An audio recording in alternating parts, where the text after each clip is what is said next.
Assalamualaikum warahmatullahi wabarakatuh.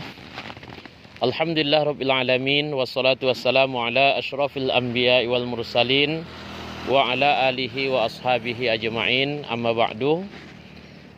Sahabat-sahabatku, dalam hidup ini ada dua yang harus melekat dalam diri kita. Yang pertama syukur, yang kedua sabar. Syukur terhadap segala nikmat dan karunia yang Allah berikan kepada kita. Sekecil apapun nikmat itu, maka wajiblah kita syukuri. Allah Subhanahu wa taala mengingatkan kepada kita, a'udzubillahi minasyaitonir rajim, bismillahirrahmanirrahim. La in syakartum la azidannakum. Sekiranya kamu bersyukur, kata Allah, nikmatku kutambah.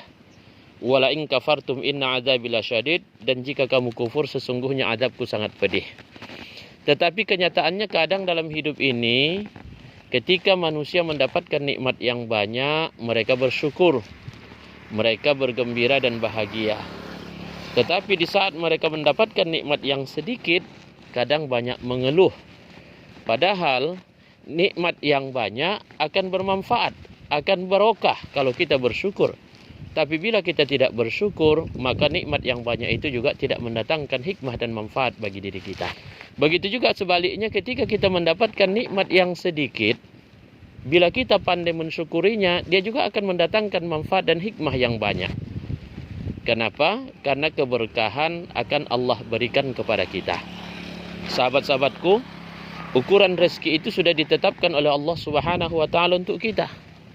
Ukuran rezeki itu sudah ditakar oleh Allah. Sehingga seberapa banyak pun yang kita peroleh, yang tinggal bersama kita hanya sesuai dengan takaran yang sudah ditetapkan oleh Allah. Sebagai contoh, banyak orang yang punya gaji puluhan juta.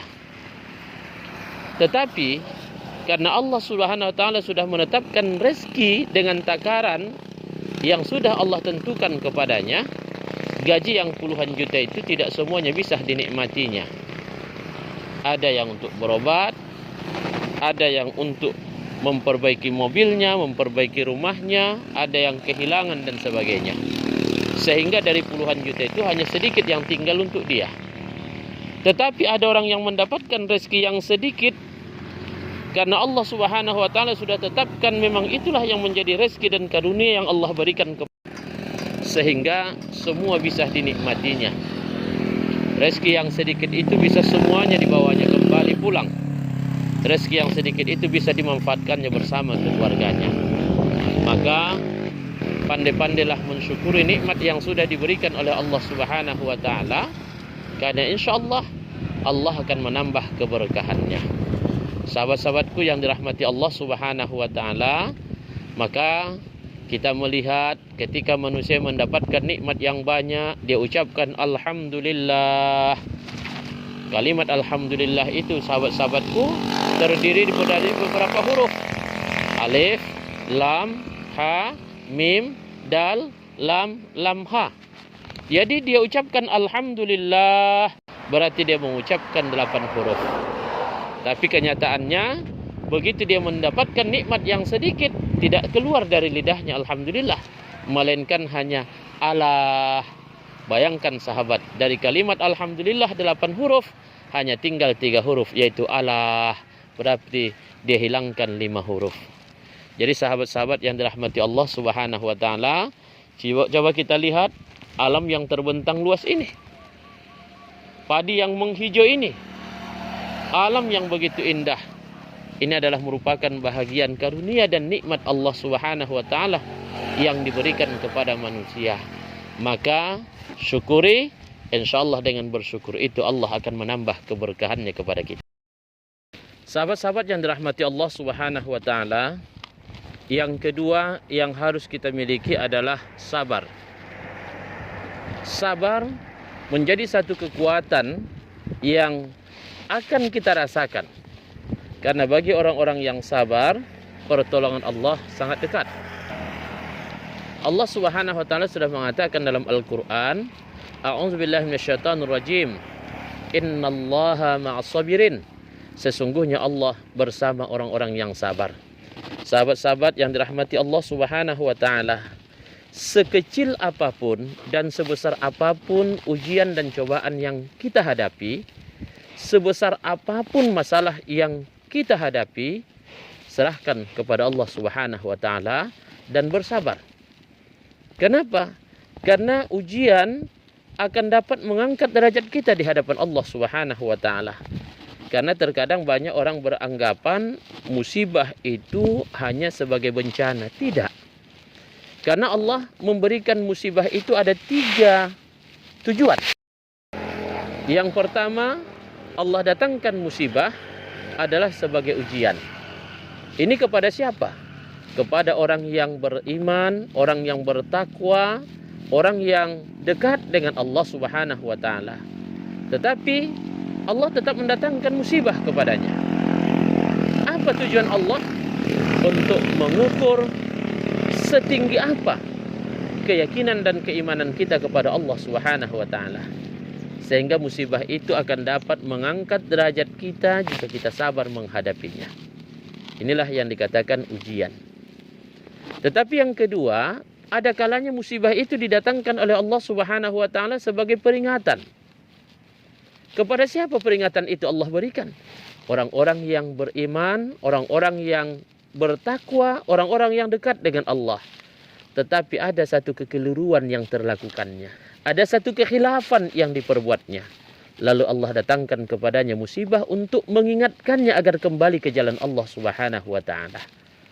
Maka bukan berarti musibah itu menghinakan kita, tetapi dapat mengangkat derajat kita sebagai ujian dan dapat mengembalikan kita kepada Allah sebagai peringatan. Yang ketiga, musibah itu barulah sebagai bencana, azab yang didatangkan oleh Allah Subhanahu wa taala. Ini kepada siapa? Kepada orang-orang yang jauh dari Allah, orang-orang yang engkar kepada Allah, orang-orang yang tidak pernah mengakui keberadaan Allah sebagai Tuhan. Lalu Allah datangkan kepada mereka musibah itu sebagai ajab dan bencana untuk mereka. Sahabat-sahabat yang dirahmati Allah Subhanahu wa taala, bersyukur dari setiap nikmat yang Allah berikan kepada kita, banyak atau sedikit. Kemudian sabar dari setiap ujian dan cobaan atau musibah yang Allah berikan, besar atau kecil. Maka itulah yang dapat memuliakan kita di hadapan Allah Subhanahu wa taala. Sahabat-sahabat, hari ini kita sudah berada di 2 Januari 2023. Mari kita awali tahun 2023 ini dengan kebaikan, bertekad untuk memperbaiki diri, memperbaiki hubungan kepada Allah Subhanahu wa taala dengan ibadah, memperbaiki hubungan kepada sesama manusia dengan silaturahim, memperbaiki akhlak kita kepada alam dan lingkungan. Insyaallah dengan demikian kita akan mulia baik di dunia maupun di akhirah. Sahabat-sahabat yang dirahmati Allah Subhanahu wa taala, insyaallah dengan bertadabbur alam yang begini luas, kita jadikan ini menjadi sumber inspirasi buat kita agar kita pandai mensyukuri alam semesta yang Allah jadikan kepada kita, dan kita mampu bersabar dan ikhlas dalam setiap ujian yang Allah berikan kepada kita. Yakinlah, Allah sudah janjikan, walau anna ahlal qura amanu wattaqau la fatahna alaihim barakatim minas sama'i wal ard. Sekiranya penduduk negeri ini, kata Allah, beriman dan bertakwa, pasti akan kami bukakan kepada mereka pintu keberkahan baik dari langit maupun dari bumi. Kemudian Allah Subhanahu wa taala juga memberikan peringatan kepada kita. Zaharal fasadu fil barri wal bahri bima kasabat aydin nas. Telah nyata kerusakan yang terjadi di darat dan di laut adalah akibat ulah tangan manusia. Insyaallah lakukan kebaikan, insyaallah kita akan mulia baik di dunia maupun di akhirah. Amin ya rabbal alamin. Wallahu muwaffiq ila aqwamit thoriq. Wassalamualaikum warahmatullahi wabarakatuh.